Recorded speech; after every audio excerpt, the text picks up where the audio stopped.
Voltando aqui eu tenho as ruínas de um teatro grego. Vou ler um pouquinho sobre isso aqui. Uma Atena despedaçada, altiva, patrocinadora dos aspectos mais civilizados da vida grega, está por terra. A obra que foi descoberta em Saide, Turquia, fazia parte da decoração helenística de um teatro.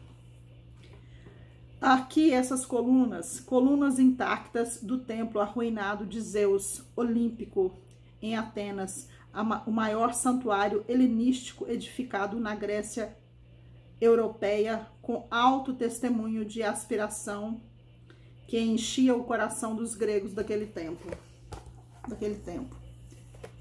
Né? Isso aqui, olha aqui as colunas.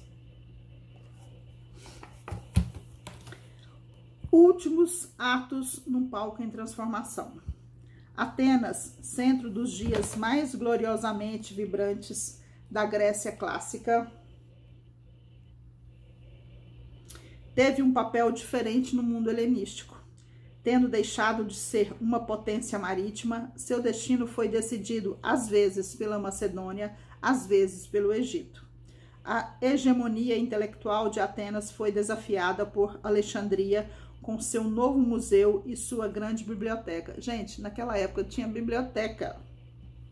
Apesar disso, Atenas era reverenciada como a fonte do pensamento e do saber dos gregos. Ali, Filemon escrevia suas peças. A escola de Aristóteles floresceu com Teofrasto, Zenon e Epicuro. Ensinaram às novas gerações suas filosofias discordantes.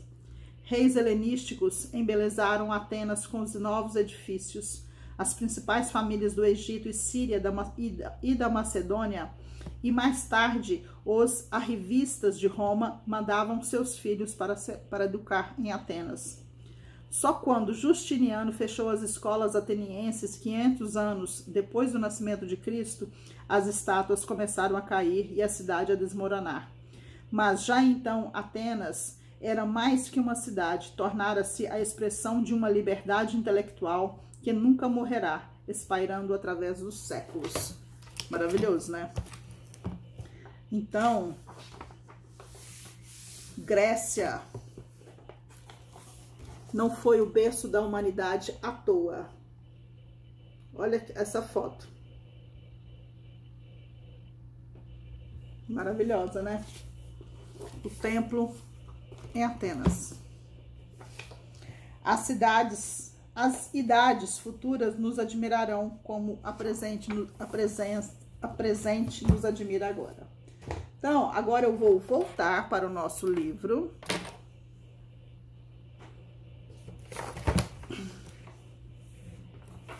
E vamos ver esse teatro helenístico. Tá aqui, ó. Gente, parece que, como meu livro é mais antigo, algumas páginas não batem com as de vocês, tá? Aqui é na página 23, o teatro helenístico. Vamos ver que foi a era principal, né, da Grécia. Quando Licurgo finalizou as obras de construção do teatro de pedra de Dionísio era o deus Baco, né, gente? A mesma coisa. Enquanto exercia o cargo de administrador das finanças de Atenas, estava consciente de que sua tarefa era a de um epígono. Ele não apenas mandou reunir as obras dos poetas trágicos clássicos, mas também mandou esculpir esplêndidas estátuas de mármore com as suas imagens e dispôs no foyer do novo teatro, numa colunata aberta junto à parede do fundo de Esquene. O teatro em si consistia em um palco espaço com 3 entradas de bastidores que se projetavam à esquerda e à direita, oferecendo 2 entradas adicionais aos camarins para o palco. Aberturas ao longo da parede do fundo sugere que talvez tenham sido usadas para fixar postes destinados a sustentar o andar superior temporário no alto do proscênio, tal como exigia sobretudo a encenação das comédias. O auditório se erguia em terraços e suas 3 fileiras podiam receber 15.000 ou 20.000 espectadores, um número que correspondia aproximadamente à população de Atenas na época helenística. Alguns dos lugares para os convidados de honra, feitos de mármore de Pentélico, resistem até hoje. Entre eles fica a cadeira especial do sacerdote decorada com relevos, que ostenta a inscrição propriedade do sacerdote de Dionísio Eleutério. Os outros assentos oficiais são mais simples, mas também possuem o respaldo curvo. 2 ou 3 deles são talhados em um único bloco de mármore.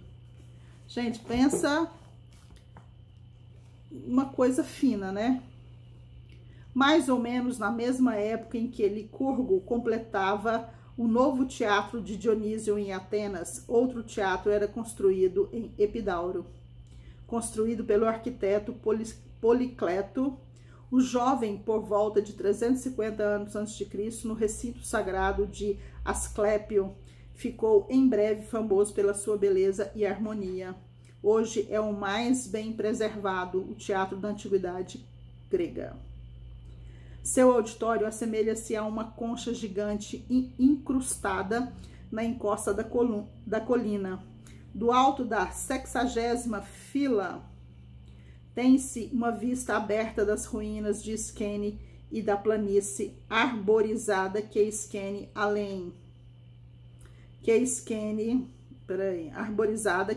estende além. Um dia em Epidauro leva a experiência do teatro antigo para que é preciso haver um espetáculo. Esquilo, Sófocles e Eurípides voltam à vida e é difícil imaginar que nenhum deles jamais viu de uma das tragédias representadas, um deles magníficos locais. Nenhum deles chegou a utilizar os grandes teatros do Epidauro, Atenas, Delos, Pieno, Pérgamo e Éfeso.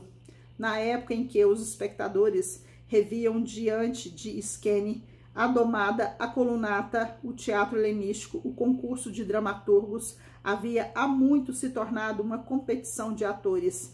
Até mesmo Aristóteles já se queixava da poética, de que o virtuosismo regia o palco, pois os atores têm atualmente mais poder do que as poesias. Enquanto no século V, na grande era do drama clássico, os poetas haviam sido os favoritos declarados de confidentes de reis, príncipes, chefes de estado do século IV. Foram substituídos pelos atores. É verdade que Filipe da Macedônia convidou o poeta Alexandrides para sua corte. Ele concedeu, porém, honras maiores ao ator Aristodemo. Seu filho Alexandre o Grande, discípulo de Aristóteles, incumbiu o ator Tessalo de uma missão diplomática. Como os atores eram não apenas dispensados do serviço militar, mas a qualidade dos serviços de Dionísio possuíam salvo-conduto do território inimigo, mesmo em época de guerra, sendo, pois, agentes políticos especialmente convenientes. Durante o século IV, os atores se juntaram em grêmios de artistas dionisíacos, encabeçados por um protagonista principal ou músico, que era ao mesmo tempo um sacerdote de Dionísio. Essas uniões de artistas também organizaram espetáculos que, em geral, eram remontagens de tragédias e comédias clássicas nos pequenos teatros da Ática e Peloponeso. As obras mais populares nessa época eram de Eurípides. Plutarco relata que os atenienses, aprisionados e escravizados durante a desastrosa expedição à Sicília, eram libertos pelos siracusanos, se puseram recitar passagens dos dramas euripidianos de cor, pois Eurípides havia profetizado na sua advertência em As Troianas, que os atenienses serviam derrotados de uma fortuna de guerra, que a fortuna da guerra sorria para Siracusa. Isso talvez possa explicar também a predileção dos dramaturgos romanos sentiram mais tarde por Eurípides. No prólogo de As Troianas, que foi apresentado como uma sátira, Sísifo, na Dionisíaca de Atenas, de 415 a.C., Poseidon saía de cena com estas palavras sinistras: o tolo é o homem que arruma a cidade e o templo, devasta a sagrada habitação dos mortos e seus túmulos, pois esta está condenado a perceber no final. Roma sempre olhou o teatro grego como uma grande modelo, mesmo depois do mundo romano irrompeu na Grécia após seu declínio. A marcante tendência teatral das conquistas romanas para a sensação veristas para o espetáculo levou-os a remodelar e reestruturar os teatros gregos. Então, gente, eles eram literalmente apreciados por outras civilizações próximas, né? As cidades próximas mandavam seus filhos estudarem em Atenas, porque eles tinham uma admiração por esse povo, por essa democracia, por essa liberdade, por esse teatro maravilhoso grego, né? Por esses escritores, onde eles valorizavam muito o que eles faziam. E sobre a Grécia, gente, eu acho que tá bom, né? Foi muita coisa aqui. Depois vem Roma. Esse livro de vocês tem um pouco mais de coisas. Depois já vem Idade Média. Comédia dell'arte. Comédia dell'arte é super importante que a gente fale logo, porque o ano está acabando. E vamos lá. Acho que eu até vou falar sobre ela, porque tem muito nesses exercícios.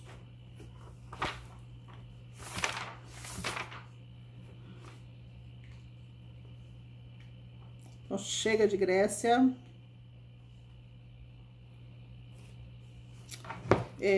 Acho que eu já vou falar sobre essa Idade Média aqui.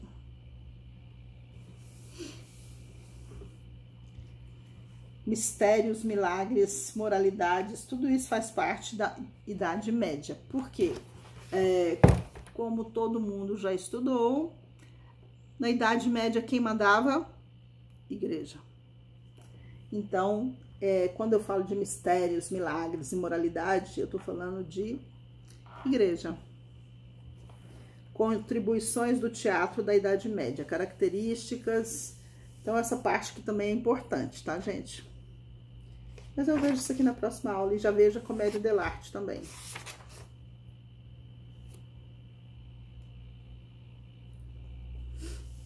A comédia dell'arte, os artistas, na verdade, se apresentavam nas igrejas. Só que à medida que os assuntos foram saindo da religião, eles foram expulsos da igreja e começaram a peregrinar pelas ruas. Então, aqui eu até tenho um outro livro aqui, ó, O Teatro no Mundo, onde esse teatro, ele começa a ser apresentado nas ruas. Como ele vai para as ruas, aí começa a chamar ele de comédia dell'arte. E aqui está, ó, a comédia dell'arte. Essa comédia dell'arte, ela tem os seus personagens fixos e todos usam máscaras, menos dois, que são os enamorados, que são os bonitos. Tá aqui, ó. ela é uma enamorada. Esse é o Arlequim. Aí tem o Arlequim, ela é a Colombina. Então, tem o Pantaleão, tem esses tipos fixos. E eles, todos eles, tinham seus textos. Só que como que eles iam para as ruas? Em carroças. Peregrinando pelas ruas, pelas cidades. Aí eles pegam e começam a apresentar. Parava a carroça numa praça, às 5 horas da tarde vai ter um espetáculo. Aí o povo ia, ficava assim, ó, todo mundo em pé assistindo. Eles aqui já é um teatrinho mais bem feito, né? Mas geralmente eles se apresentavam no chão, na rua. Aí eles pegavam e tinha uma parte de improvisação. Por que uma parte de improvisação? Porque eles se inteiravam com as pessoas que estavam assistindo eles. Por isso que às vezes tinha uma certa improvisação. Mas os textos também eram fixos. E na próxima aula eu volto com Comédia dell'arte.